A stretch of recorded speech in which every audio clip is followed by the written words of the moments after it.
8:34 y ya está con nosotros Darío Herrera, ministro de Transporte y Obras Públicas. Ministro, muchísimas gracias por acompañarnos en Noticias 7. Muy buenos días. Muy buenos días, ministro. Vamos a empezar con los temas que están muy pendientes la gente y es sobre todo el subsidio a los combustibles. ¿Qué ha pasado después de las mesas de diálogo con las organizaciones de civiles, también las organizaciones indígenas? ¿Cómo ha quedado este proceso? ¿Ya hay este mecanismo, ya está más claro cómo se va a aplicar este mecanismo de subsidios a los combustibles? Bueno, ustedes saben, y todos los ecuatorianos sabemos, que luego de que se cerraron los acuerdos en las mesas de diálogo, se implementó en el mes siguiente una mesa de coordinación. Esta mesa de coordinación no solamente tiene o está encima de todos los 218 acuerdos, también de este acuerdo o de los 4 acuerdos que salieron de la mesa de focalización de combustibles. Se ha armado una hoja de ruta entre muchas instituciones del Estado, porque no solamente el Ministerio de Transporte y Obras Públicas, para el mes de septiembre, octubre, se tiene ya finalizado, según lo que tenemos ahora en la mesa de coordinación, poder implementar el plan piloto, ¿no? Ahora en este mes de febrero y marzo, se tendrían que terminar los términos de referencia para poder nosotros contratar este sistema inteligente. Pero previo a esto hay pasos, ¿no? Afinar estos criterios de exclusión que fueron discutidos durante las mesas de diálogo, ¿no? Formalizar vehículos que no están matriculados, que también fue una de las cosas que salió en conjunto y uno de los acuerdos con el sector indígena, ¿no? Pero yo quiero hacer aquí una reflexión y dar ciertos datos a los ecuatorianos. A mí me preocupó mucho, semanas anteriores, en una entrevista del señor Leonidas Giza con Ecuavisa, me parece, y yo creo que estuve ahí como entrevistado luego de él. Y él mencionó algo que me preocupó muchísimo, y es el hecho de que dijo de que solamente en el sector camaronero y atunero existía una oportunidad de $1.200 millones de subsidio. Y eso es errado. Y quiero decirlo nuevamente a los ecuatorianos. No podemos nosotros tener ese tipo de ligerezas y decir abiertamente de que un sector pues recibe un subsidio de $1.200 millones cuando no lo recibe. ¿Cuánto ¿Okay? es? Le voy a dar el dato exacto, solamente para que tengan una comparación. En el año 2021, el subsidio total fue de 2.190 millones. 2021, 2.190 millones, de los cuales el sector atunero y camaronero, el camaronero representó 84 millones y el sector atunero 38 millones. ¿Okay? Este año, 2022, el año que cerró, ciertamente los precios de los combustibles subieron a nivel global, por todas estas razones exógenas, ¿no? De 2.190 millones de dólares del subsidio total, el subsidio el año pasado, lo que todos los ecuatorianos pagamos, que esto lo pagamos nosotros, fue de 4.500 millones de dólares. Esto en relación a el precio internacional de los combustibles. Quizás consumimos un poquito más, un poquito menos, pero esto es lo que nos cuesta a todos los ecuatorianos. Y si nosotros podemos ver aquí una gran barra, esta rodela aquí de color naranja, ¿sí? Ese es el 63% del subsidio y va al sector automotriz. Sector automotriz, de transporte, de carga, etcétera, que tiene otra tratativa. ¿Y en su cuadro dónde está el atunero, sí, atunero, exacto, atunero y camaronero? Perfecto. El camaronero, 254 millones de dólares. ¿Segundo lugar? No. Y el atunero, 102 millones de dólares. Entonces, primero automotriz. Entonces, ¿qué tenemos? ¿Qué tenemos aquí? El camaronero es el amarillo, ¿no? Este amarillo de aquí. No, el naranja es todo lo que tiene que ver con la parte del transporte, que incluye vehículos privados, transporte público, carga pesada, etcétera. Ese es el grueso del subsidio.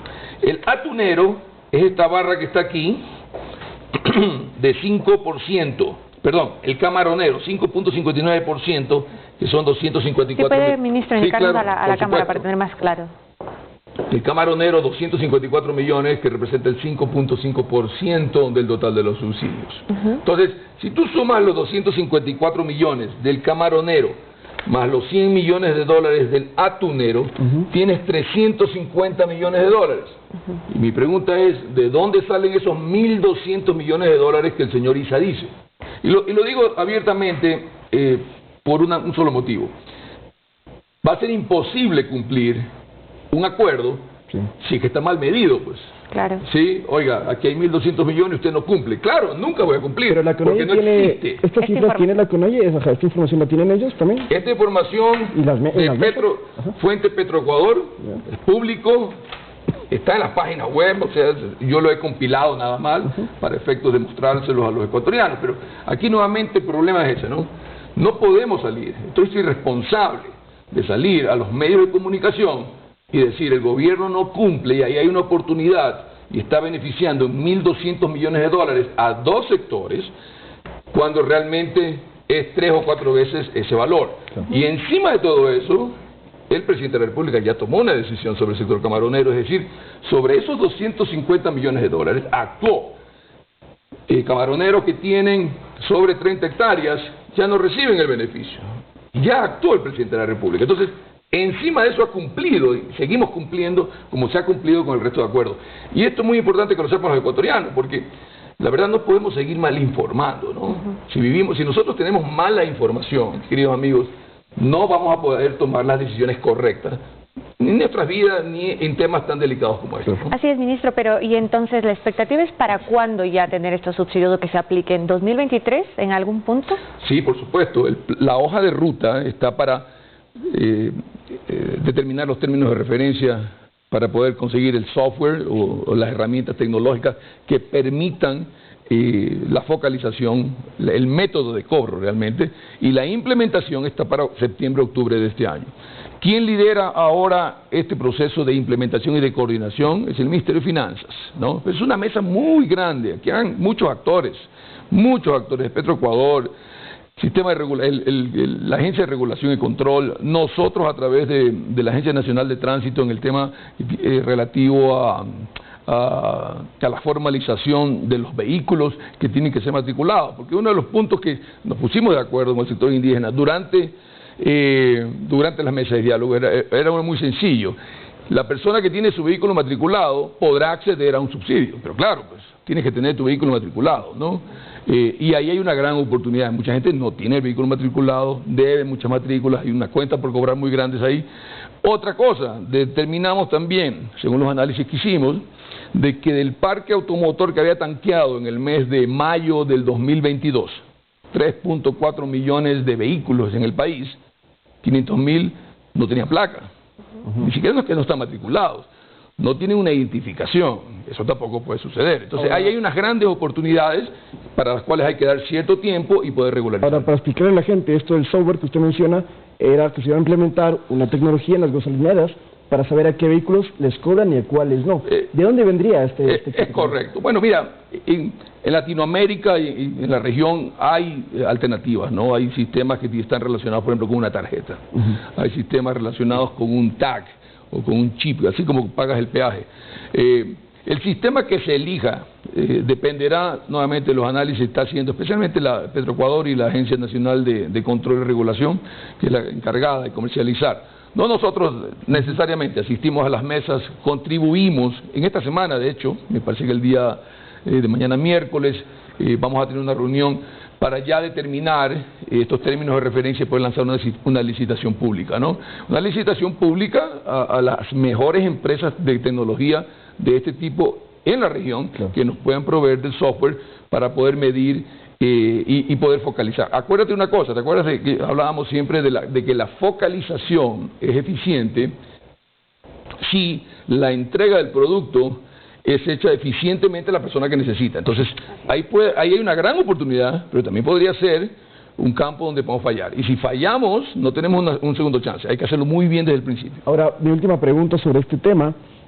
Había analistas que mencionaban que no hay una hoja de ruta. Bueno, usted ya nos ha comentado cuál es el camino a seguir. Pero hay riesgos que este proceso pueda caerse, que la focalización no se implemente, quizás por nuevas movilizaciones, en este caso que organice las organizaciones sociales, o por algún tipo de presupuesto. O sea, ¿cuáles son los peligros para que no se implemente en este mismo año la focalización de subsidios? La hoja de ruta no está por mes, está por semana, y por cada una de las instituciones. O sea, esta es una hoja de ruta que se sigue paso a paso, y somos muy ordenados, y nuestros equipos somos muy ordenados en seguir la hoja de ruta, ¿ok? Eso en primer lugar, que quede muy claro de que existe y está por semana, con responsabilidades, con acciones concretas. Lo que pasa es que este es un tema muy complicado, no es sencillo. Fue complicado, acuérdense ustedes, en la mesa de diálogo, ¿no? Yo me acuerdo, creo que pasé 180 horas, nuestra mesa fue una de las más complicadas. La última también, y nos pusimos de acuerdo en 4 cosas y en desacuerdo en 4, porque el tema es muy complejo. Y llegamos a analizar cómo focalizar parte de esta barra, parte de esta gran barra que representa el 63%, son vehículos privados. Y en eso comenzamos a focalizar solamente una partecita de esta barra de aquí. Hay todavía mayor oportunidad para ver en el resto del transporte, por ejemplo, privado o de carga pesada. Pero nuevamente, esto de aquí estará para el mes de septiembre, octubre. Esperamos que con gran éxito. ¿Puede caer la focalización o esto va porque va? No, esto va porque va. Ahora, la pregunta que tú hiciste sobre paralizaciones y todo eso, bueno, eso no solamente puede hacer caer un proceso de focalización que hemos acordado con el sector indígena. Eso puede generar caos en el país, que no es el momento de generar caos en el país. Pero además de eso, yo no creo que hay ninguna razón de hacerlo, porque se está cumpliendo no solamente en este, sino en todos los acuerdos, y habrán algunos que tendrán que ser redefinidos o trabajados, etcétera, o ampliados en su implementación. Pues eso no significa que el día de mañana simplemente nosotros salgamos a las calles. Ahora, como decía al principio, si seguimos mal informando a las personas, diciendo de que voy a incumplir sobre algo que es $1.200 millones cuando realmente es 300, entonces no hay forma de cumplirlo, pues mi querido amigo, ¿no? Ahora, ministro, dentro del proceso de las mesas de diálogo también se plantearon, sobre todo para el tema de los subsidios, ciertos criterios en cómo se aplique y a quienes reciben. ¿Cómo se está tomando en cuenta eso ahora en este proceso que se plantea implementar en septiembre? Bueno, se respetan esos acuerdos, ¿no es cierto? Y los criterios de exclusión, tal como lo habíamos dicho, ¿no? Y eso es parte de lo que alimenta o alimentaría esta metodología y el software con el cual se van a implementar. Eso se mantiene. Mira, nosotros como gobierno nacional cumplimos. Sí, si hay un acuerdo, y en esto que le quede claro a los ecuatorianos, ¿no? El presidente Guillermo Lasso cumple, los ministros, nosotros somos orgánicos, cumplimos, tenemos ahí una tarea que hacer y no paramos en cumplir esa tarea, ¿ok? Entonces, pero bueno, hay que darle tiempo al tiempo, ¿no? Esto es un proceso largo, yo creo que es un gran inicio de todos modos, porque nos marca una pauta para poder lograr ese objetivo de que el subsidio, que debería ser temporal, llegue a la persona que lo necesite y sea eficientemente entregado. Estas son las 3 premisas que tenemos que mantener en nuestra mente. Muy bien, hemos exprimido entonces el tema de la focalización de los subsidios, pero no es todo lo que hay en el país en el tema del Ministerio de Transporte, porque las vías son importantes. Ustedes firmaron una declaración de emergencia en la zona del Reventador, porque ahí está conexión inhabilitada de cierta manera entre Napo y Sucumbíos. Ministro, ¿cómo se está trabajando para poder construir esta nueva obra que entiendo la van a empezar a hacer la próxima semana, que permitiría que la gente pueda llegar por la Amazonía, de parte norte de la Amazonía? Quisiera darte un antecedente sobre esta vía, ¿no? Porque la verdad es que ha estado cerrada por mucho tiempo, y es verdad, es correcto, ¿no? Es peligrosa. Y además de peligrosa, ¿no? Pero el Ministerio de Transporte y Obras Públicas, no solamente en mi administración en los últimos 7 meses, sino en la anterior, ¿no? Bien o mal, ingresó y trabajó y declaró emergencia, movilizó maquinaria, recursos y no reparó esta vía una vez. Esta es la 4ª vez que se repara la vía ya. Hubieron tramos donde se repararon y nuevamente este fenómeno natural muy complejo que es la erosión regresiva del río Coca hizo de que la vía se vaya, no 1, 2, 3, 4 veces, ¿no? Y la zona es todavía inestable y se sigue yendo y se sigue cayendo la mesa de la vía, y los arreglos que hacemos y tratamos de solventar siempre están en riesgo de perder esta mesa de la vía y de perder la conectividad. Entonces, el año pasado, ¿qué hicimos? Primero, terminamos todo lo referente a los estudios de medio ambiente, que eran muy necesarios porque para hacer una variante de 8.9 kilómetros, el 83% de esa variante estaba en área protegida. Y mucha gente me decía, oiga, pero cuando hicieron pasaron el tubo, ¿no? No necesitaron permiso ambiental y eso sí lo hicieron para el tubo del oleoducto. Claro.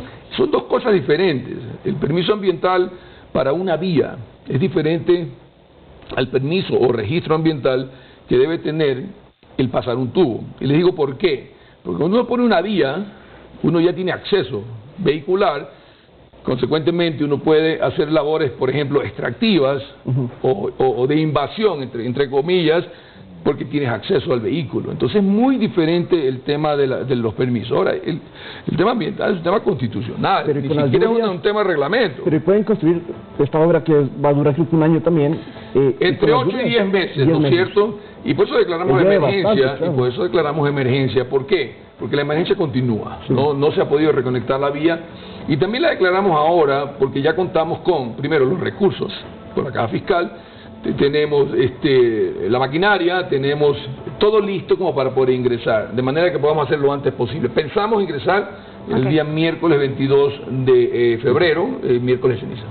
Listo, muchísimas gracias, ministro. Nos quedamos muy cortos de tiempo para poder también conversar sobre todo lo que implica el tema vial, que es tan importante en el país, pero está invitado en otra ocasión. Le agradecemos con todo gusto, por estar con nosotros esta mañana, y pues continuamos también con más información, sí, Lautaro. Pero antes de ministro nos pidió un tiempito, 30 segundos para mandar un mensaje, ministro.